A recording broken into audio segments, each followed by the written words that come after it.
여러분, 자, 이어서 봅니다. 422페이지입니다. 기초인문서.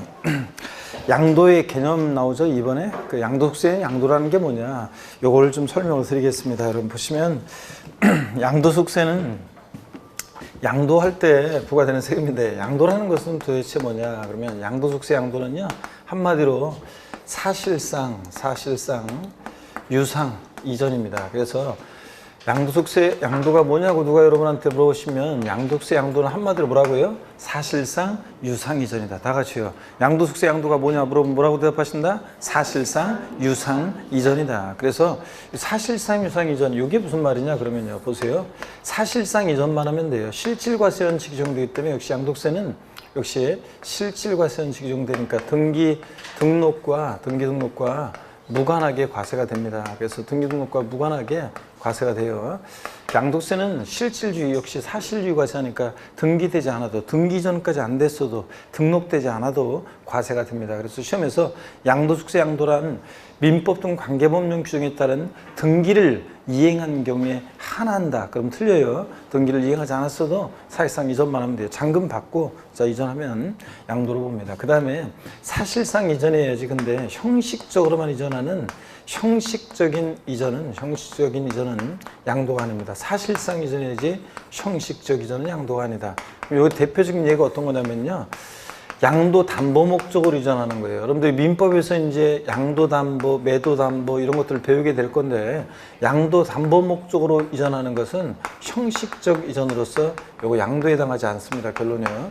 그러면 양도 담보가 뭐냐? 제가 옛날에 학교 다닐 때 그 양도 담보는 뭐로 공부했냐면 재봉틀 판례 같은 거로 공부했어요. 예를 들어서 어떤 어머니가 있죠. 1960년대, 70년대 재봉틀을 굴려가지고 바느질을 해서 한 집안의 가게를 꾸려나가고 있습니다. 근데 돈이 필요해요. 그래서 돈이 급하게 필요하다 보니까 이 재봉틀을 담보로 해서 돈을 빌려요. 근데 이 어머니가 여전히 이 재봉틀을 굴려. 그래가지고 수익이 발생하면 자기가 가져요. 근데 채권자한테는 돈을 변제해도 못 갚으면 이 재봉틀 네 마음대로 알아서 해라. 이게 양도담보 계약입니다. 그래서 한번 볼까요? 갑이라는 사람이 있고 을이 있는데 예를 들어서 금전을 대여받습니다. 돈을 빌려요. 돈을 빌립니다. 자, 돈을 빌려요. 그러면 이제 채무자고 그 다음에 을은 채권자가 되겠죠. 채권자고. 그랬을 때 변제가 돼서 돈을 이제 갚으면 문제가 아닌데요. 근데 한번 보세요. 채무자 갑이 금전을 이 어떤 자산을 담보로 해서 돈을 빌리면서요. 이 자산에 대해서 갑이 행사하고 있는 소유권 내용을 한번 보면 우리가 소유권이라는 하나의 권리는 민법에서 이런 데 배워요. 사용할 수 있는 사용 권한, 수익할 수 있는 수익 권한, 그 다음에 처분할 수 있는 처분 권한, 이렇게 세 개 권한으로 우리가 소유권이라는 하나의 권리가 이루어졌다 이랬는데 배웠는데 요걸 우리 세법에서 물어보는 건 아니고요. 참고적으로. 자, 양도담보 계약이라는 건 이런 거예요. 양도담보 계약은 여전히 사용수익은 누가 하냐면 채무자가요. 채무자가 여전히 사용수익을 하는데 변제가 돼서 돈을 못 갚으면 네 마음대로 알아서 해라. 처분권은 채권자에게로 이전을 해요. 그러면 갑에서 을로의 이 양도담보 목적으로 이전을 한번 보세요. 갑에서 을로 이전은 여전히 채무자가 사용 수익하는데 변제에 돈을 못 갚으면 네 마음대로 알아서 해. 머릿속으로 처분권만 관념적으로 이전하잖아요. 그러니까 이 갑에서 을로의 양도 담보 목적으로 이전은 등기 형식은 소유권 이전이지만 실질은 담보 이전이기 때문에 사실상 이전이 아니죠. 양도에 해당하지 않습니다. 근데 변제가 되는데 돈을 갚으면 이제 채권자로 갔던 거 채무자로 다시 복귀하게 되는데 돈을 못 갚아요. 그러면 채권자가 제3자에게 이것을 제3자에게 매각할 거 아니에요. 자, 이때 제3자에게 매각할 때, 자, 이때는 이제 완전히 대가받고 넘어가는 거니까 양도에 해당합니다. 결론 보세요. 양도 담보 목적으로 이전은 양도에 해당하지 않습니다. 다만 채무 불이행 등의 사유로 인해서 변제 충당한다고 하는데 매각할 때는 양도에 해당한다. 이렇게. 시험에 여기에 29회 시험 때도 정답 좀 나오고 그랬었는데 28회 시험 때도 28회 시험 때. 그래서 양도 담보 목적으로 이전은 양도에 해당하지 않는데 여전히 채무자가 사용수익하고 처분권만 이전하니까. 근데 양도 담보된 자산이 채무 불이행 등의 사유로 변제 충당, 매각할 때는 양도에 해당한다. 이렇게. 그 다음에 사실상 유상 이전이요. 반드시 대가를 받고 이전해야죠. 대가를 받고 이전해야 되는데 무상 이전, 그러니까 무상이전은 양도에 해당하지 않습니다. 반드시 양도세는 대가를 받고 이전해야지 무상이전은 상속이나 증여 등을 통한 이전은 양도에 해당하지 않습니다. 양도에 해당하느냐 안 하느냐 자 판단할 때는 대가를 이 자산을 이전하면서 직접적인 대가를 받고 이전하면 양도인데 대가 없이 이전하면 양도에 해당하지 않습니다. 여러분들. 자 이렇게 해서 다시요. 자 양도세 양도가 뭐냐 그러면 뭐라고 대답하신다? 사실상 유상 이전이다 이 얘기입니다. 자 그럼 교재를 한번 볼게요. 422페이지입니다. 양도의 개념을 보니까 양도람은 자산에 대한 등기능력과 관계없이 밑줄이 요까지 밑줄. 그 다음에 제가 읽어볼게요. 매도, 교환, 법인에 대한 현물 출자 등으로 인해서 그 자산이 또 밑줄입니다. 유상으로 사실상 이전되는 것을 말하는 밑줄이요. 요걸 밑줄 근 걸 한마디로 더 줄이니까 양도세 양도는 뭐다? 사실상 유상 이전이다. 그런 얘기입니다.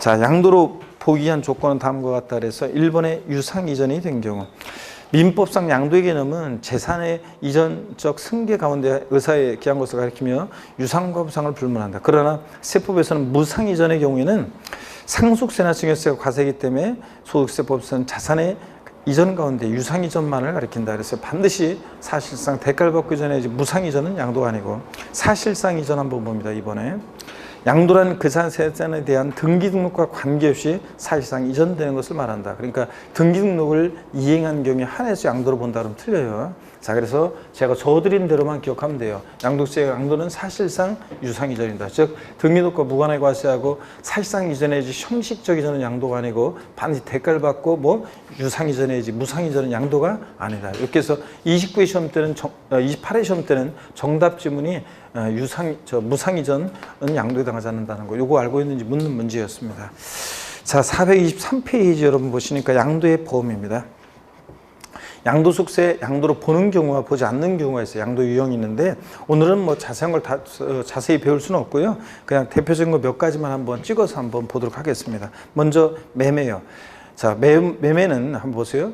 매매는 거래대금 받고 이전하잖아요. 그러니까 매매는 양도에 해당하는 대표적인 유형입니다. 그래서 매도인이 어떤 재산권을 상대방에게 이전할 것을 약정하고 매수인은 이에 대해서 대금을 지급할 것을 약정하고 성립하는 유상계약인데 매매는 양도의 가장 대표적인 유형이고요. 밑줄입니다.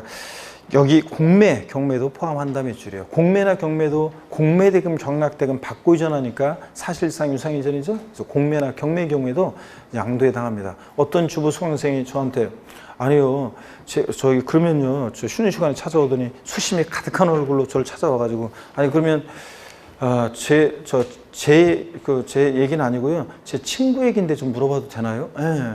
아 친구 얘기인데도 괜찮아요? 아 괜찮아요. 그럼 제 친구네 집이 사업이 안 돼가지고 친구네 집이 지금 경매에 넘어갈 판인데 그럴 때도 양도에 해당하는 건가요? 예, 그럴 수 있지. 양도에 공매 경락대금 받고 이전하니까 양도에 해당할 수 있다. 그랬더니 아니 사업이 망했는데도요? 친구를 그렇게 걱정하는 친구는 난 처음 봤네. 하여튼 자기 친구 얘기라고 하면서 계속 몇 번씩이나 친구 얘기라는 걸 강조하면서 물어봤던 주부 수강생이 생각이 납니다. 자, 제가 그래서 다시 불러서 얘기했어요. 공매나 경매는 공매대금, 경락대금 받고 이전하니까 양도에 해당하지만 자, 사실상 유상이전이니까. 근데 실제 양도소득세가 과세되느냐는 변론이다. 예를 들어서 1억에 취득했어요. 근데 1억에 취득했는데 경락 가격이 예를 들어서 7천이에요. 그러면 1억에 사는데 7천에 팔은 거니까 마이너스 3천이잖아요. 양도세는 과세될 게 없겠죠? 그래서 실제 양도소득세가 과세되느냐는 변론을 하고 우리는 사실상 유상이전, 양도에 해당하느냐 안 하느냐만 판단합니다. 공매, 경매도 강제로 매매 이루어져도 공매대금, 경락대금 받고 이전하니까 양도에 해당한다. 이렇게 매매. 자, 그 다음에 공매, 경매요. 그 다음에 교환이요.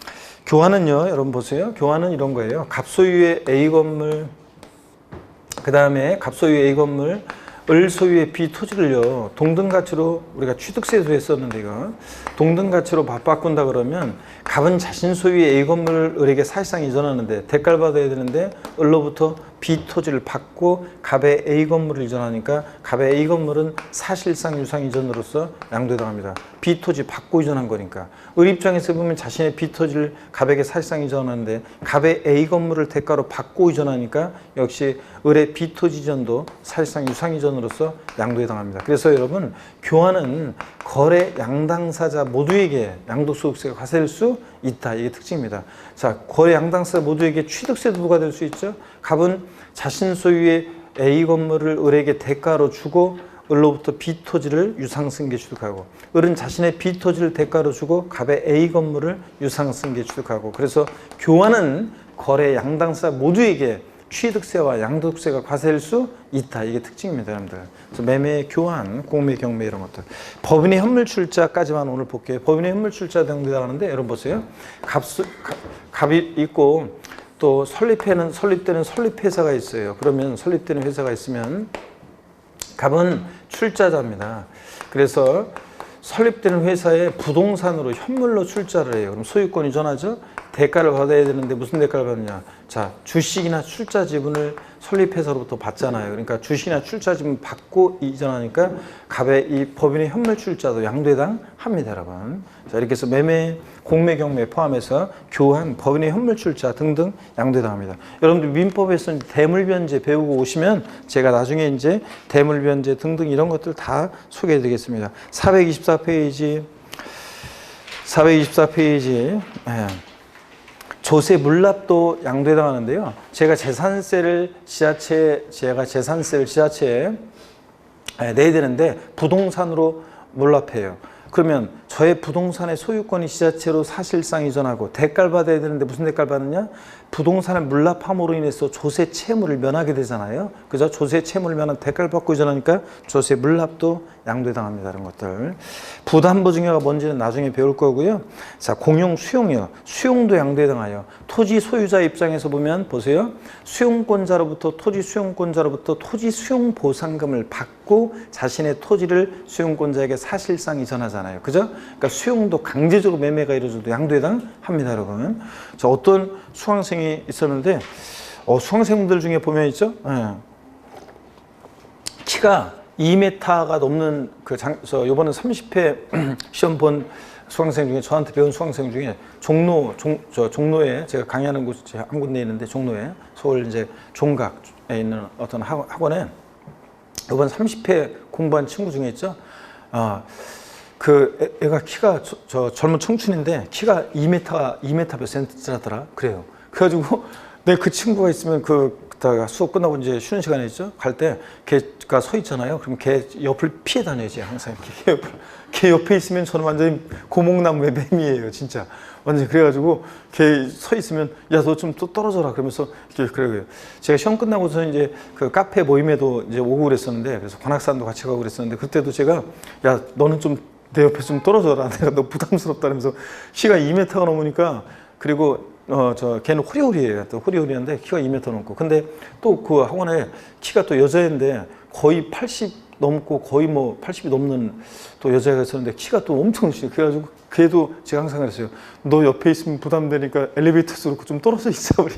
그래서 항상 제가 키들이 그냥 늘씬한 저기들이 있었는데 제가 강의했던 곳에 어떤 수강생분은 또요 키가 거의 1m 한 90 정도 되는데 제가 종로 요번에 그 수강생만큼 키가 크진 않는데 1m 거의 한 90 가까이 되는데 그 등치가 있잖아요. 그냥 어깨도 제 등판이 제 2배고 주먹도 제 2배고 얼굴도 제 2배고 야 진짜 막 그냥 구척장신이에요. 옛날 같으면 그 수강생은 제가 아무 생각해봐도 시대를 잘못 태어난 것 같아요. 그런 사람은 삼국시대 태어났으면 완전히 칼 한 자로 쥐어주면 그냥 장군이에요. 그냥 그래서 일당백 그냥 그런 친구였는데 어떤 그 수강생이 있었는데 하루는요 제가 강의 이제 잠깐 쉬겠습니다 그랬는데 그 친구가 저 뒤에서 있죠. 그냥 쿵쿵 이렇게 딱 걸어오더니 저한테 교수님 잠깐 좀 보시죠 그러더라고요. 그래서 제가 그래 그랬더니 바깥에 이제 쉬는 시간에 바깥으로 저 나가가지고 있죠. 담배를 피는데 교수님 담배 하래. 아니 이럴 수가 있는 겁니까 하면서 막 흥분해가지고 막 뭐라고 막 두서없이 막 얘기하는데 얘기를 들어보니까 충청북도 진천 어디에 부모님으로부터 농지를 증여받은 게 있었는데 거기에 도로가 났나 봐요. 그래서 토지 수용 보상금을 좀 받고 이제 했었는데 요번에 이제 세무서에서 뭐가 왔는데 세금을 내라는 거 안내문이 왔다는 거예요. 아니 이럴 수가 있는 겁니까? 아니 내 땅에다가 지들이 멋대로 도로를 내더니 말이야 보상금 좀 주고서 세금을 내라는 이런 법이 있는 겁니까? 하면서 막 흥분해가지고 막 따지더라고요. 그래서 제가 아유 수업 시간에 도대체 뭘 배웠냐. 아니 저 등치만 컸지. 아니 수용도 보상금 받고 이전했으니까 사실상 유상 이전이고 자, 양도 소득이 있으니까 어떻든 간에 수용당 강제적으로 하지만 어떻게 수용 보상금 받아서 양도 소득이 있으니까 국가에 세금 내라고 하는 거니까 그 안내문에 나와 있는 대로 빨리 양도세를 내라. 괜히 또 흥분하지 말고 그랬는데 어떤 간에 그런 수강생도 있었는데 그 수강생 제가 보기에는 시대를 진짜 잘못한 애였어요. 그냥 공부를 하려고 하니까 이 공부가 돼야지 말이지. 그래서 하여튼 시대를 잘못 태어나가지고 그 수강생이 있었는데 수용도 강제로 매매 이루어져도 보상금 받고 저러니까 양도해당 합니다, 여러분. 이렇게 해서 매매, 공매, 경매 포함해서 교환, 법인의 물출자, 수용, 뭐 조세, 물납 이런 것들 양도해당 한다는 거 한번 이렇게 눈에 익혀두시고요. 이런 경우 양도세 부과됩니다. 나중에 이제 부담부증여, 대물변제도 양도해당하는데 나중에 이제 또 배우게 됩니다. 425페이지 양도로 보지 않는 경우 한번 보겠습니다. 환지 처분 및 보류지 충당인데요. 도시개발법이나 그 밖의 법률 규정에 의한 쭉 밑줄입니다. 환지 처분으로 지목, 지번이 변경되거나 보류주로 충당되는 경우 양도로 보지 않는다. 밑줄입니다. 자, 이게 어떤 거냐? 한번 보겠습니다, 여러분. 자, 어떤 거냐면 여러분들이 아직 조금 이해 안 될 수도 있는데 용어가 낯설어가지고요. 여기 보세요. 도시개발 사업 같은 것이 벌어지는 지역입니다. 갑이라는 사람이 A 토지 소유자예요. 사업이 시작되면 사업 시행자로 갔다가요. 사업이 종료하게 되면 사업주군의 A-라는 토지를 환지를 받아요. 그러면 환지 받을 때 지목도 바뀌고 지번도 바뀌고 그러겠죠. 자, 그럴 때 이 사업 시행자에서 원 토지 소유자로 소유권을 이전해 줄 때 요 이전은 양도에 해당한다는 얘기고요. 그 다음에 원 토지 소유자들이 사업 시행자에게 토지 소유권을 이전했는데 그 토지가 만약에 보류지에 충당되는 토지다. 여러분 보류지라는 것은 뭐냐면 보류지는 공익적 목적에 쓰려고 보류해 놓는 공공용지 또 그 다음에 공사비용에 대체하게 한 땅 채비지를 말합니다. 공사비용에 대체하게 한 땅 채비지예요. 보세요. 채비지라는 거 공사 비용에 대체하게 한 땅 채비지를 우리가 말합니다. 보류지는. 그러면 이때 이 원토지 소유자 사업시행자로 토지 소유권을 이전했는데 그 토지가 보류지에 충당되는 토지일 때는 요때 요 이전은 양도해당하지 않는다는 얘기인데요. 이게 여러분 보세요. 이게 공짜로 이전하냐고요? 공짜로 아니에요. 다 대가 받고 이전합니다. 그럼 사실상 유상 이전이니까 양도해당해야 되는데 왜 양도로 보지 않냐면 보세요. 정책적 목적으로 그래요. 원 토지 소유자와 사업시행자 사이에 내부적으로 왔다 갔다 하는 것에 대해서 세금을 부과하면 그만큼 절차 늦어지고 사업 진행이 늦어지고 그 공사비용 증가하기 때문에 그렇기 때문에 원토지 소유자와 사업시행자 사이에 내부적으로 왔다 갔다 하는 요구 환처분으로 지목 지번 변경되거나 보류지로 충당되는 경우에는 정책적 목적으로 양도해당하지 않는다고 봅니다. 근데 이 보류지를 공사비용에 충당해서 매각해요. 제3자에게. 자, 환지받은 토지를 제3자에게 매각해요. 그때는 양도해당합니다. 완전히 대가방으로 넘어가니까. 자, 교재 볼게요. 425페이지. 자, 그럼 두 번째 줄 거기 보니까 양가로 1번에서 두 번째 줄 끝에 다만 또 밑줄입니다. 환지받은 토지와 보류지로 충당된 토지를 양도, 즉 매각하는 경우에는 양도로 봅니다. 이때는 완전히 대가받고 넘어가니까. 결론이요. 환지 처분으로 지목 지번 변경되거나 보류지로 충당되는 경우에 정책적 목적으로 양도해당하지 않는다. 이렇게 알아두시고요. 용어 읽어보시고 양가로 2번을 한번 볼게요. 토지 그 지적 경계선 변경을 위한 토지 교환을 한번 봅니다. 토지 경계를 변경하기 위해서 공간 정보의 구축 및 관리에 관한 법률에 따른 토지 분할 등 다음의 방법과 절차로는 토지 교환은 양도로 보지 않는다는데 1번입니다. 밑줄이요. 토지 용상 불합리한 지상 경계를 합리적으로 바꾸기 위해서 공간 정보의 구축 및 관리에 관한 법률이나 그 밖의 법률에 따라 토지를 분할하여 교환할 것.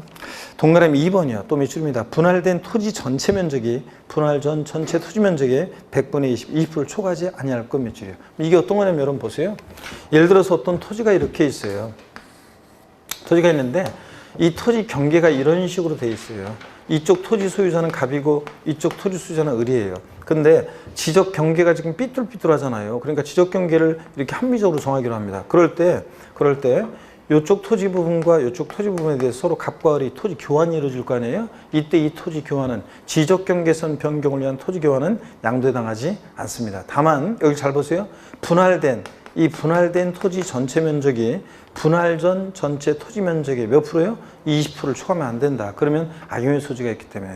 자, 이렇게 해서 자, 결론 지적경계선 변경을 위한 토지 교환은 양도에 해당하지 않습니다. 다만 분할된 토지 전체 면적이 분할 전 전체 토지 면적이 몇 프로? 20%를 초과하면 안 된다. 이런 거예요. 그 다음에 양가로 3번 양도담보예요. 제가 설명드렸던 거죠. 한번 읽어볼게요. 제가 동그라미 1번 채무자가 채무의 변제를 담보하기 위해서 담보로 제공된 물건의 소유권 그 자체를 채권자에게 이전하고 일정 기간 내에 변제를 하게 되면 소유권을 다시 회복하기로 하는 담보제도로서 사실상 이전에 해당하지 않으므로 자 여기 밑줄이요. 사실상 이전에 해당하지 않으므로 양도로 보지 않는다. 형식적으로만 이전하는 처분권만 이전하니까 제가 여기는 두리뭉실하게 되어 있지만 제가 아까 구체로 설명드렸죠. 양도 담보 목적으로 수익해요. 그리고 처분권만 이전해. 그러니까 사실상 이전한 게 아니란 말이죠. 담보 목적으로 이전. 등기 형식만 소유권 이전이지 실질은 담보 이전이니까 양도 담보 목적으로 이전은 양도에 해당하지 않습니다. 동그라미 2번이요. 425페이지 맨 아래에 다만 밑줄입니다. 양도 담보 계약을 체결한 후 그 계약을 위배하거나 채무 불이행 등으로 인해서 당해 재산을 변제 충당 매각할 때는 그때는 양도로 봅니다. 돈을 안 갚으니까 채권자가 이것을 매각해요. 그래가 매각해 가지고 자기 채권에 만족을 얻고 나머지 남는 게 있으면 채무자한테 돌려주게 되는데 어떻게 간에 결론만 양도 담보 목적으로 저는 양도에 해당하지 않는데 근데 양도 담보된 자산이 채무 불이행 등의 사를 변제 충당 매각할 때는 양도에 해당한다는 거예요. 이런 것들. 저런 것을 매각함으로 변제 충당하죠. 채무자는 예를 들어서 채무가 3억인데 이걸 팔아서 5억이다. 그러면 이걸 팔아가지고 변제 충당한다는 것은 이걸 매각함으로 인해서 채무자 값은 채권자 변제에 충당하는 거잖아요. 그래서 완전히 대가받고 넘어가서 양도에 해당해요. 나중에 이제 보면은 채무자가 사실은 양도세는 앞선자가 되는 건데 채권자가 아니고 이때 팔았을 때. 근데 어떻든 간에 지금은 그냥 결론만이에요. 양도 담보 목적으로 저는 양도에 해당하지 않는데 다만 양도 담보된 자산의 변제 충당 매각할 때는 완전히 대가받고 넘어가는 거니까 양도에 해당한다. 이렇게만 아시면 나중에 좀 더 자세히 설명드릴게요. 자, 이렇게 해서 여러분들 이 정도 양도로 보는 경우, 보지 않는 경우 이렇게 몇 가지 봤습니다. 나중에 이제 더 많이 있어요. 기본소에서는 더 자세히 보기로 하고요. 그 다음에 넘어갑니다. 어디로 가시냐면 공유물 단순분할도 나중에 또 여러분들 한번 보기로 하고요. 과세상 보겠습니다. 별 표시를 안 했었네요, 아까. 양도의 유형, 여기 이제, 자, 별 표시를 아까 했었어야 되는데, 여러분요. 별 표시를 여러분들, 큼지막하게 아까 3개 했어야 되는데, 자, 책이 안 넘어가네. 어디냐면요. 자, 앞에 이제 아까 제목 3양도의 범위 있잖아요. 여기다 별표시 큼지막하게 3개 하고 426페이지 과세 대상에 여러분들 별표 3개 합니다. 올해 2020년에 여기 또 개정 내용이 있어요. 자, 그래서 개정 내용이 있는데 일단은 한번 보겠습니다. 여러분 과세 대상 양도세는 어떤 것을 양도했을 때 양도세 부과되느냐? 오늘은 편하게 한번 이렇게 쭉 살펴볼게요. 여러분들 한번 보겠습니다. 그 표를 보니까 양도세 대상은요, 부동산이에요. 토지, 건물 당연히 대상이고요. 부동산에 관한 권리, 부동산에 관한 일정한 권리도 대상이 돼요. 그래서 부동산을 동그라미 1번 이용할 수 있는 권리로서 지상권, 전세권, 등기된 부동산 임차권 대상입니다. 그래서 이런 것들도 지상권이나 전세권이나 등기된 부동산 임차권도 프리미엄 받고 넘기면 이런 것도 대상이 되는데 여기를 한번 보실래요, 여러분들? 거기 지상권, 전세권은 제가 조금 더 설명을 드리면요. 보세요. 이 지상권과 전세권을 우리가 뭐라고 하냐면 민법에서 용익물권이라고 하죠. 용익물권. 민법에서 배우잖아요. 사용, 수익에 대한 물권, 용익물권 배우잖아요. 자, 그랬을 때 지상권, 전세권은 용익물권인데 얘네들 대상이 되는데 얘네들은 등기와 무관하게 대상이 돼요. 그래서 미등기 전세권, 미등기 지상권, 등기되지 않은 지상권이나 전세권도 등기와 무관하게 과세 대상이 됩니다. 등기와 무관하게 대상이 됩니다. 근데 용익물권 중에서 지역권도 있는데요. 지역권은 과세 대상이 아닙니다. 용익물권 중에서. 그래서 지역권 대상이 아니다. 시험에 이미 나왔고요. 지상권, 전세권이 대상이에요. 등기와 무관하게 대상이 되고요. 근데 부동산 임차권은요, 채권이기 때문에 얘는 반드시 등기된 부동산 임차권만 대상이 돼요. 그래서 부동산 임차권은 등기되지 않은 미등기 부동산 임차권은 요거는 대상이 아닙니다. 반드시 등기된 것만 부동산 임차권. 근데 지상권과 전세권은 등기와 무관하게 대상이 됩니다. 자, 등기와 무관하게 대상이 되고 지상권, 지역권은 물권이라 지역권은 대상이 아니고 여러분들. 이렇게 해서 이런 내용들은 좀 더 추가해서 제가 적어드렸습니다. 예? 지상권, 전세권은 등기와 무관하게 대상이 되는데 부동산 임차권은 반드시 뭐만? 등기된 것만 대상이다. 또 용익물권 중에서 지역권은 대상이다 아니다? 아니라는 거 여러분들이. 자, 그 다음에 거기 기타 자산 한번 볼게요. 기타 자산은요, 기타 몽땅 싸그리다가 아니라 글자 그대로 네 가지가 있어요. 기, 타, 자, 산. 그래서요, 특정한 법인 주식 두 가지가 있어요. 요건이 있는데 요건이 시험에서 중요하지 않고요. 그냥 참고적으로 보시면 됩니다. 특정한 법인 주식 두 가지가 있고 기타 자산으로서 또 그 다음에 사업용 고정자산과 함께 한다는 영업권이 대상인데요. 요건 좀 더 제가 설명을 또 드릴게요. 여러분 보세요, 여러분들. 영업권. 시험에 다 나왔던 것들이고 중요합니다. 이거. 또 보세요. 영업권도 기타 자산으로서 양도세 대상이 될 수 있는데 영업권. 근데 여기 보세요. 영업권은 사업용 고정자산이에요. 사업용 고정자산과 함께 요것과 함께 사업용 고정자산과 함께 양도되는 영업권은 요거는 이제 양도소득이에요. 양도소득. 사업용 고정자산이 뭐냐 그러면 사업용 고정자산이 뭔지도 아셔야 되는데요. 사업용 고정자산이 뭐냐 그러면 얘가 토지, 건물, 또 부동산에 관한 권리, 금방 봤던 부동산에 관한 권리 이런 것들이 대상이에요. 그래서 부동산에 관한 권리에 그러고 보니까 하나 제가 부동산을 취득할 수 있는 권리를 빼먹었네 제가. 부동산에 관한 권리 잠깐 다시 보세요 여러분들. 자, 지상권, 전세권, 등기된 부동산 임차권 설명드렸고 그 부동산에 관한 권리에서 동그라미 2번이요. 부동산을 취득할 수 있는 권리도 대상인데 이 권리를 갖고 있으면 나중에 부동산을 취득할 수 있게 되는 권리도 있어요. 그래서 그 대표적인 예가 뭐냐면 아파트 당첨권이나 분양권, 조합원 입주권 같은 것도 대상이 되고요. 아파트 당첨권, 분양권, 조합원 입주권. 여러분 보세요. 아파트 당첨권이나 분양권 갖고 있으면요, 나중에 본계약 체결해서 아파트 완공되면 그 건물과 그에 딸린 토지를 취득할 수 있게 되잖아요. 그래서 부동산을 취득할 수 있는 권리로서 얘도 대상이 돼요. 이걸 갖고 있으면 나중에 부동산을 취득할 수 있게 되니까 아파트 당첨권, 분양권, 입주권. 또 뭐 토지 상환채권, 주택 상환사채 그래가지고요.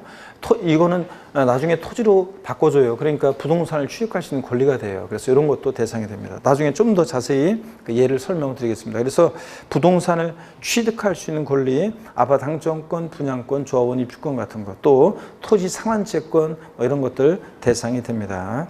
다 밑줄이고 여러분들 지금 다 기타 자산에서 특정한 법인주식 두 가지 있다는 거, 또 사업용 고정자산과 함께 한다는 영업권 한번 보세요. 그러면 사업용 고정자산이 뭐냐? 시험에서 이렇게 나와요. 토지와 함께 양도하는 영업권, 건물과 함께 양도하는 영업권, 부동산에 관한 권리와 함께 양도하는 영업권 이런 것들이 다 대상이 됩니다. 시험에서는. 그래서 대상이 되는데 근데 요거요. 영업권만 만약에 사업용 고정자산과 함께 양도하지 않고 영업권만 분리돼서 그러니까 사업용 고정자산과 분리돼서 양도되면 이건 기타 소득이에요. 양도소득이 아니라 기타 소득이에요. 기타 소득. 그래서 사업용 고정자산은 반드시 뭐랑 함께 양도해야 되냐?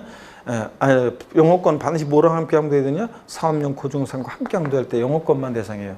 자, 무슨 얘기냐면 제가 옛날에 영업권 예를 KFC로 들었었어요. KFC로. 저는 처음에 KFC를 봤을 때 있죠? 코리안 프라이드 치킨인 줄 알았어요.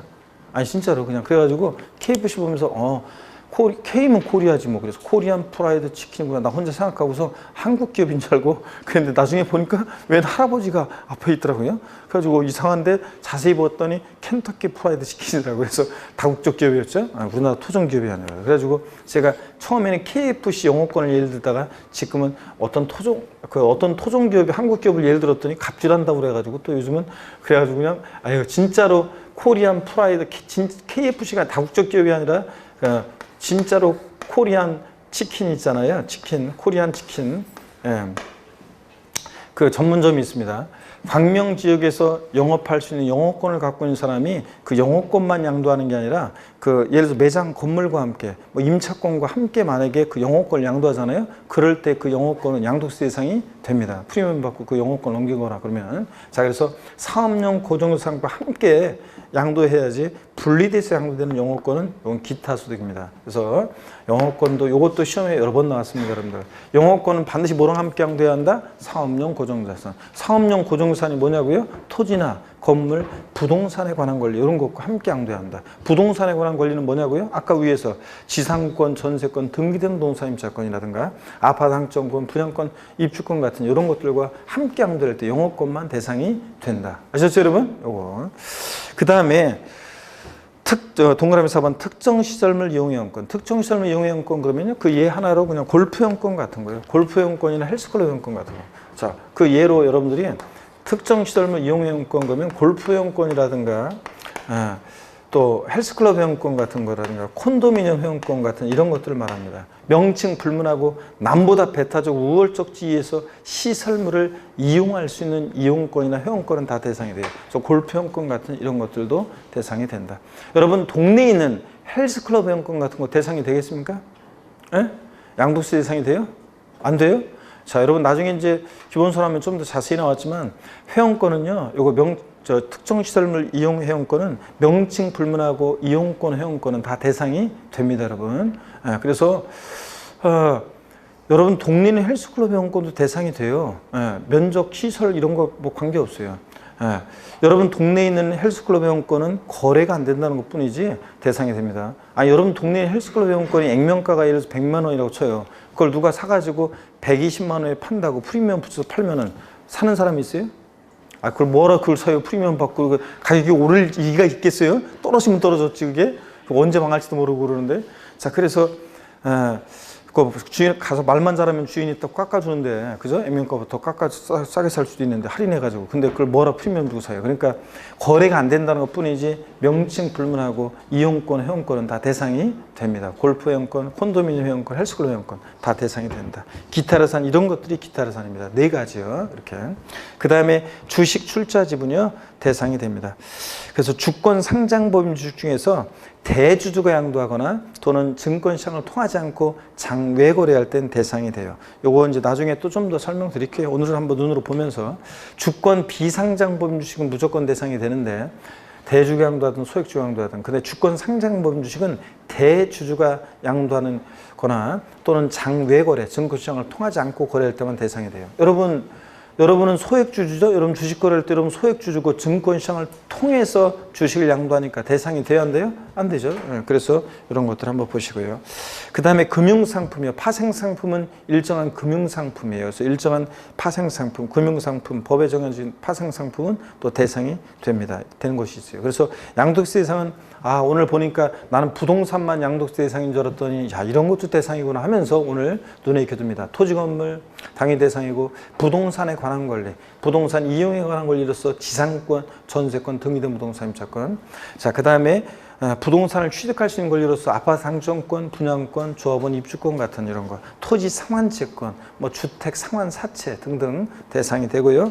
또 기타라산 그래서 4가지가 있는데 특정한 법인 주식 2가지에다가 또 사업용 고정자산과 함께 양도하는 영업권, 토지, 건물, 부동산에 관한 권리와 함께 양도하는 영업권, 또 특정시설물 이용회원권, 골프회원권 같은 이런 것들도 대상이 되고 또 주식 출자 지분, 파생상품 이런 것도 대상이 된다. 이렇게 여러분이 알아두시면 되겠습니다. 오늘 그래서 이렇게 한번 보시고요.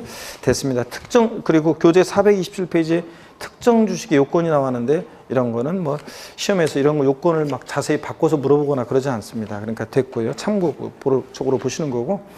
자, 그 다음에 3장 양도 또는 취득의 시기입니다. 어느 때를 양도 시기로 보고 취득 시기로 볼 것이냐 한번 보겠습니다. 오늘 가장 기본적인 것만 볼 건데 일반적 거래의 경우에 양도 시기, 취득 시기만 볼 겁니다.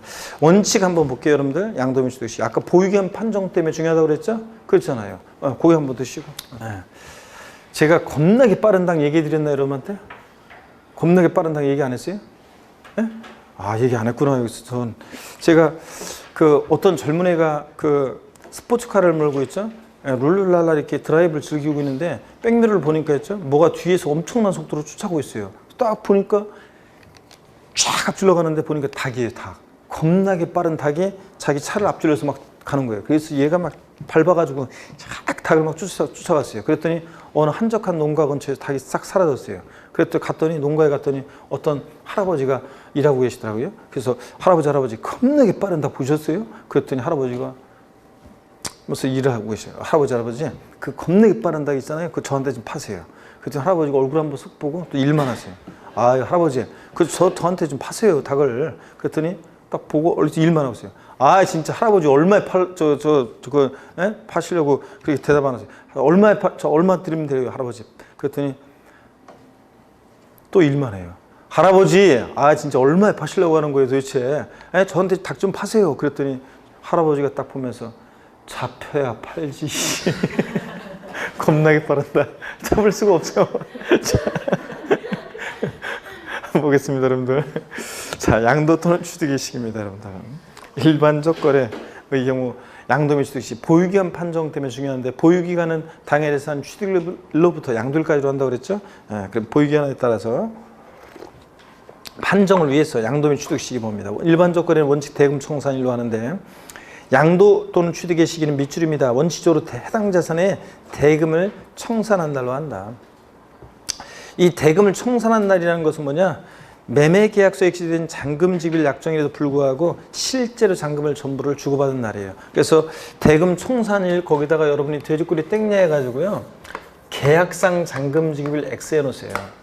양도소득세 양도 및 취득 시는 원칙적으로 계약상 잔금 지급이다. 그러면 틀려요, 여러분들. 계약상 잔금 지급이 아니라 대금 청산입니다. 대금 청산일.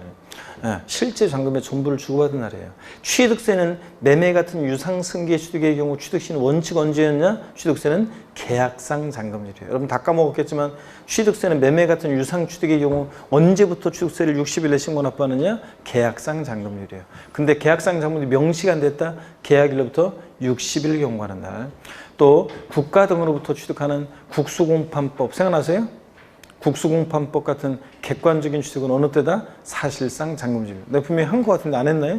계약상 잔금질 원칙인데, 취득세는 매매 같은 유상승계 취득이 원칙 계약상 잔금질인데, 양도세는 계약서와 상관없고 실제로 대금의 전부를 주고받는 날, 대금 청산입니다. 그래서 매매 등 일반적 거래의 경우 양도세, 양도 및 취득시는 원칙적으로 계약상 잔금질이다. X입니다. 실제로 잔금의 전부를 주고받은 대금 청산입니다. 근데 예외를 보세요. 등기 접수일이 되는 경우가 있어요. 대금 청산일이 분명하지 않은 경우요, 등기부, 등록부, 명부 등에 기재된 등기등록 접수일 명의계소일. 주식은 주주 명부에 등재가 되고 명의계소일을 취득시로 하는데, 우리 부동산 세법이니까 그냥 대금 청산일 불분명하다, 등기 접수일 밑줄이고요. 그 다음에 대금 청산 전에 소유권 이전 등기했다. 자, 등기일이 더 빠르다. 대금 청산 전에 등기해서 그럼 등기 접수일입니다. 자, 이렇게 해서 자, 대금 원칙 대금 청산일, 불분명의 등기 접수일, 대금 청산일 전에 등기했다. 언제요? 등기 접수일. 이렇게 여러분들이 다 기억합니다. 그러면 이게 어떤 건지 사례를 한번 보겠습니다, 여러분. 자, 이거 어떤 얘기인지 사례를 한번 보겠습니다. 자, 열 보세요, 여러분들. 자, 어떤 얘기냐면 사례를 한번 볼게요, 여러분들. 예를 들어서 갑이라는 사람과 을이라는 사람이 부동산을 거래를 해요. 매매를 하는데, 계약일이요. 계약일이 2020년 예를 들어서 3월 2일이고요. 계약서상으로 잔금 지급된 날은 2020년 4월 만약에 4월 10일이고요. 실제로 잔금의 전부를 주고받은 날, 대금 청산일.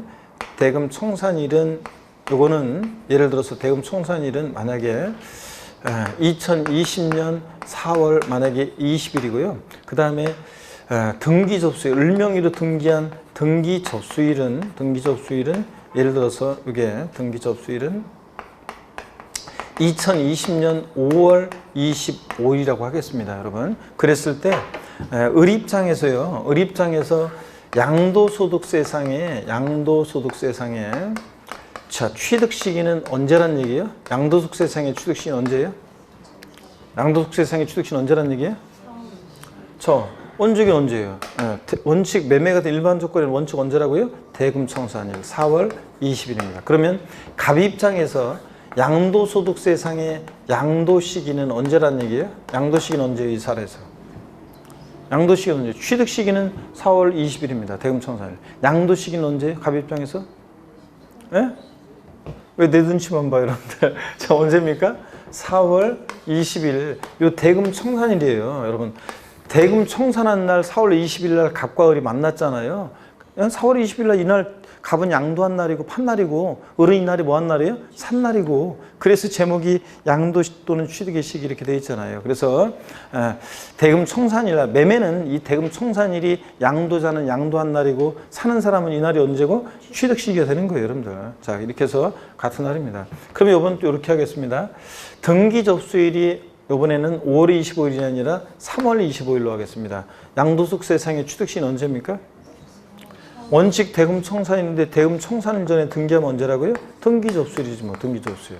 자, 그래서 양도 시기도 똑같습니다. 자, 원칙 대금 청산일인데 등기일이 빠르면 등기일이죠. 그래서 3월 25일이 되겠습니다. 그럼 여기를 또 보세요, 여러분들. 이번엔 등기 접수일을 5월 25일로 다시 해놓고 대금 청산일이 불분명하다고 하겠습니다. 대금 청산일이 불분명해. 자, 그러면 대금 청산일이 불분명하다. 그러면 양도소득세상의 취득시는 언제입니까? 5월 25일. 자, 그렇죠, 여러분들. 대금 청산이 원칙인데 불분명하면 등기 접수일이니까 5월 25일. 또 양도시기 언제냐? 대금 청산인데 불분명하면 언제라고요? 등기 접수일 5월 25일입니다, 여러분. 자, 이렇게 해서 양도 및 취득시기 언제인지 감 잡았죠? 네, 이렇게 합니다. 실무적으로 보면 저 보유기한 때문에 물어보시는 제자분들이 계시는데 뭐 딴 거 없어요. 네, 실무적으로도 우리가 보유기한 같은 거 판정할 때 어느 때 취득 시기로 양도 시기로 하느냐? 등기 접수일하고요. 대금 잔금 지급한 날하고 중 빠른 날이에요. 잔금 지급이 빠르면 잔금 지급이고 원칙. 근데 등기 접수일이 더 빠르면 등기 접수일이고 이렇게 합니다. 자, 그러면 됐고 넘어갑니다. 428페이지로 가겠습니다. 428페이지 특수한 거래의 경우는 나중에 우리가 배울 건데요. 3번 한번 보겠습니다. 3번만. 3번 상속받은 자산 갖고 있다 팔 때 양도일인 이번에 파는 날인데 취득일을 어느 때로 할 것이냐. 상속받은 자산은 상속 개시된 날이에요. 밑줄 짜게. 피상속인 돌아가신 날 상속 개시일이고. 4번 보겠습니다. 증여받은 자산이요. 자, 증여에서 취득한 자산은 그 증여받은 날이 취득시가 된다. 밑줄이요. 자, 여러분 증여받은 자산 갖고 있다 팔 때 양도일이 이번에 파는 날인데 취득일을 어느 때로 할 것이냐. 언제라고요? 증여받은 날이에요. 증여받은 날이라는 게 예규에서 부동산은 동사일, 동산일로 하고, 자, 부동산은 동산일로 했어요. 부동산은 등기 접수일로 하고요. 등기일로 하고, 동산은 인도일로 하는데, 그럼 민법 배워요. 자, 어떻든 간에 우리 시험에서는 그렇게까지 묻지 않고요. 그냥 증여받은 날 이렇게 기억합니다. 증여로 취득한 자산은 어느 때를 취득시하느냐? 증여받은 날이에요. 증여받은 날. 이게 취득세에서는 사실은 이제 증여계약일인데, 취득세에서는 증여받은 자산이 취득세에서는 증여계약일이에요. 계약한 날. 증여계약일인데, 증여계약한 날인데 양도소득세에서는 언제냐면 증여받은 날이에요. 서로 뒤바꿔낼 수 있습니다. 양도소득세에서는 증여받은 날, 취득세는 증여계약일, 증여받은 자산, 취득시일. 상속은 다 상속 개시일, 비상속인 돌아가시면서 역사가 시작되고요. 이렇게 한번 보시고 나머지는 됐습니다. 여러분들 지금 보지 마시고요. 429페이지 4장 비과세입니다. 어느 경우에 양도세를 비과세하느냐. 이 비과세도 시험에 아까 양도 및 취득 시기는 또 올해 또 나올 가능성 상당히 높다고 그랬었죠, 아까? 가끔씩 나오는 건데. 그리고 비과세는 거의 매년 나오는데 30회 시험에 안 나왔어요. 30일의 시험은 다시 또 출제 가능성이 높습니다. 그래서 비과세 중요합니다. 별표 3개고요. 양도소득세, 어떤 경우에 양도소득세를 비과세하느냐 한번 보겠습니다. 오늘은 한번 편하게 보세요. 1번에 비과세 소득의 종류가 있는데요. 파산 선고에 의한 처분으로 인해서 발생한 소득은 비과세합니다. 그래서 파산 선고에 의한 처분으로 발생한 소득을 비과세하는데 채무자에 대해서 법원에서 파산 선고를 내렸어요. 그러면 채무자에 남아있는 재산은 파산재단에 속하게 되고 파산재단에 속한 채무자의 재산이 매각이 될 때 있잖아요. 누구한테 양도세대라고 할 거예요? 채무자는 빈 털털이하고 법원에서 파산 선고 내렸는데요. 그래서 파산 선고에 의한 처분으로 발생한 소득을 요건 뭐 한다? 비과세합니다. 제목만 아시면 돼요. 2번 보니까 농지 교환 또는 분합으로 발생한 소득이에요. 나중에 자세히 배울 건데요. 일정한 농지를 교환, 맞바꾸거나 분합, 나누거나 합치거나 분합으로 발생한 소득이요. 일정한 요건을 갖췄을 때 요거 비과세합니다. 일정한 농지 교환 또는 분합으로 발생한 소득은 뭐 한다? 비과세합니다. 제목만 다 지금 체크하시면 돼요. 제목만. 그리고 3번이요. 1세대 1주택 양도로 발생하는 소득 비과세. 여러분들이 제일 궁금해하고 실생활에서 제일 많이 필요로 하고 시험도 자주 나오는 1세대 1주택 양도로 인한 소득 비과세입니다. 한번 볼게요. 양도세가 비과세되는 1세대 1주택이란 1세대원 그러면 거주자 및 그 배우자 그들과 동일한 주소 속에서 생길 같지 않은 가족존을 말하는데 흔히 1세대 그러면 동일한 주민등록표상에 있으면 실무적으로는 1세대원으로 원칙적으로 봅니다. 이 1세대원이 갖고 있는 주택수를 전부 다 합칩니다. 양들 현재 국내 몇 주택이요? 1주택을 보여야 돼요. 1세대원이 갖고 있는 주택을 전부 다 합쳤을 때 1주택을 보유하고 해당 주택의 보유한 몇 년이요? 2년 이상인 경우요. 쭉 밑줄입니다. 지금 다 1세대가 1주택을 몇 년? 2년 보유할 때 비과세입니다.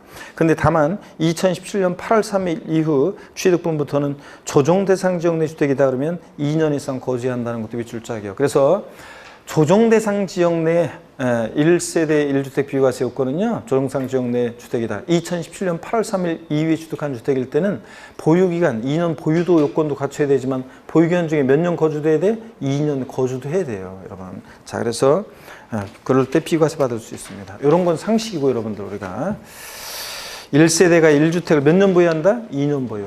조정상 지역은 몇 년 거주? 2년 거주까지 해야 한다는 거. 넘어갑니다. 430페이지 네 번째입니다. 네 번째 비과세 네 번째 적인데 우리 교재가 지금 이게 1세대 1주택 비과세에 나와야 되는 내용이 자 이렇게 이어지고 있네요. 자 어떡하나 여러분 4번 제목만 볼게요. 여러분들. 지적 제조세에 관한 특별 이거 지금 다 4개 다 지금 제목만 체크하세요. 지금 지적재수에 관한 특별법에 따른 경계 확정으로 지적공무상 면적이 감소돼서 지급받은 조정금은 비과세입니다. 여러분들이 공시법에서 학개론에서 뭐 이런 데서 여러분들이 배워요. 공법이나 이런 데 살짝씩 해가지고 공시법이나 이런 데서 이 지적재수에 관한 특별법이라는 게 있어요. 이게 어떤 거냐면 우리나라 지적도가 있잖아요. 대개 일제시대 때 측량되고 그런 것들을 기반으로 해서 우리나라 지적이 되어 있어요. 예? 그러다 보니까 이게 옛날에 그 측량한 거니까 제대로 됐겠어요, 여러분들? 자, 근데 요즘은 뭐로 해요? 인공위성으로 하잖아요. 인공위성으로 측량하고 또 뭐 그 뭐죠? 비행기 띄워서 뭐 측량하고 이렇게 항공사진으로 측량하고 이러니까 정확하잖아요. 특히 뭐 인공위성으로 측량하고 그러니까. 그래서 다시 지적을 또 할 필요성이 있고 또 옛날 종이로 되어 있는 지적도 있잖아요. 그러다 보니까 이게 이제 소실될 염려도 있고 정확하지도 않고 막 그러다 보니까 이거를 디지털화하는 작업을 하면서 다시 그런 걸 하고 있어요. 그래서 지적재수에 관한 특별법에 의해서 경계를 다시 확정을 해요. 그러다 보면 종전보다 지적공무상 면적이 늘어나는 사람도 있고 줄어드는 사람이 있을 거 아니에요. 다 측량하다 보니까. 자, 그랬을 때 지적공무상 잘 보세요. 면적이 증가가 아니고 뭐 감소됐어요. 종전보다 감소됐어요. 자, 그러면 면적이 감소되면 그러면 어떻게 합니까? 조정금을 받는 게 있어요. 조정금을 받아요. 조정금을. 자, 그러면 지적공무상 면적이 감소돼서 지급받는 조정금은 이것은 주는 주체가 지적소관청에서 주는 거잖아요. 자, 그러니까 지자체에서 지적소관청에서 주는 거니까 정부에서 주는 거니까 이 양도세는 파는 사람한테 부과하는 세금이에요, 여러분들. 그러니까 자, 그 지적소관청에서 저한테 조정금을 줘요. 그때 당연히 양도세 부과하면 돼야 안 돼요? 안 돼요, 당연히. 그래서 당연히 이건보다 비과세입니다, 여러분. 그래서 경계 확정으로 지적공무상 면적이 감소돼서 지급받는 조정금은 요거 뭐 한다? 비과세입니다. 제목만 하시면 되죠. 그러면 양도세이 비과세되는 소득 4가지 종류를 여러분 잘 보세요. 제목만 하시면 돼요. 올림픽 정신에 의해서 4가지 참가의 의의를 두고 있는 애들도 있지만 어떻게 4가지 요건을 꼭 여러분들이 알아둡니다. 먼저 파산 선고에 의한 처분으로 발생한 소득은 비과세입니다. 그죠? 또 일정한 농지 교환 또는 분합으로 인한 소득 비과세예요. 또 1세대 1주택과 그 부수토지 양도에 대한 소득을 비과세하고 또 그 다음에 지적 재수에 관한 특별법 규정에 따라 경계 확정으로 면적이 감소돼서 지급받은 조정금은 뭐한다? 비과세다. 그래서 4가지 제목만 익혀두면 됩니다. 여기 이제 비과세하고 비과세는 여러분 아예 과세에서 제외하는 건데 감면이 있어요. 근데 여러분 보세요. 30회 시험에서는 이것도 지문에 나왔지만 이런 것들이 원래 실전에서 자세히 나오면 안 되는 건데 한번 봅니다. 8년 우리가 8년 농지 소지지에서 8년 이상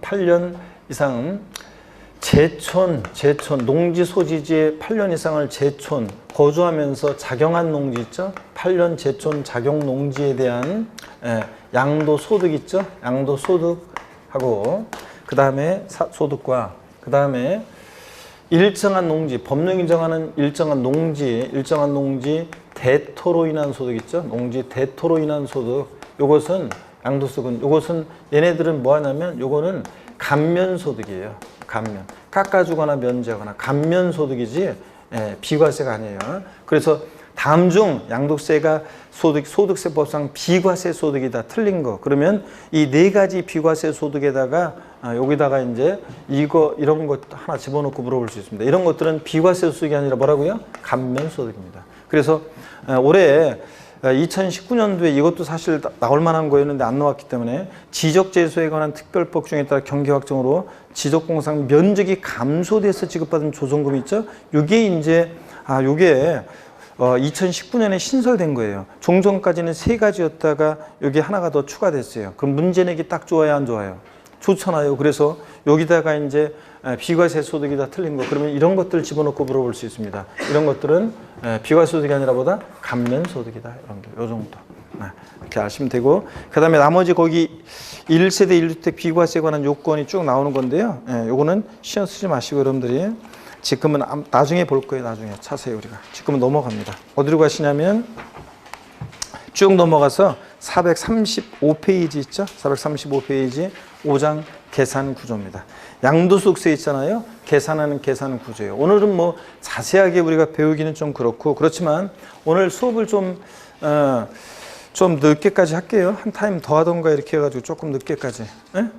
늦게까지라고 그래도 뭐 한 시 제가 보니까 여태까지 1시 조금 넘으면 끝나는데 1시에 한 뭐 40분? 뭐 이런 정도로 좀 조금 더 길게 해서 오늘 마무리를 짓도록 하겠습니다. 다음 주에 휴강하고요. 자, 그래서 종강을 해야 되니까 435페이지 계산 구조 여기를 한번 펴놓으시고 여러분들이요. 자, 이제 양도세가 어렵다 그러면 당연히 별표 3개고 양도세가 어렵다 그러면 이 양도세 계산 과정이 어렵다고 그랬잖아요. 그래서 여기를 이제 여러분들 잘 펴놓고 한번 보겠습니다. 자, 어떤 내용이냐, 여러분. 어떤 내용인지 한번 보는데, 계산 구조요. 그러면 우리가 잠깐 그러면은 또 쉬었다 가야죠. 또 한번 이어서 한번 보겠습니다. 잠깐 쉬겠습니다.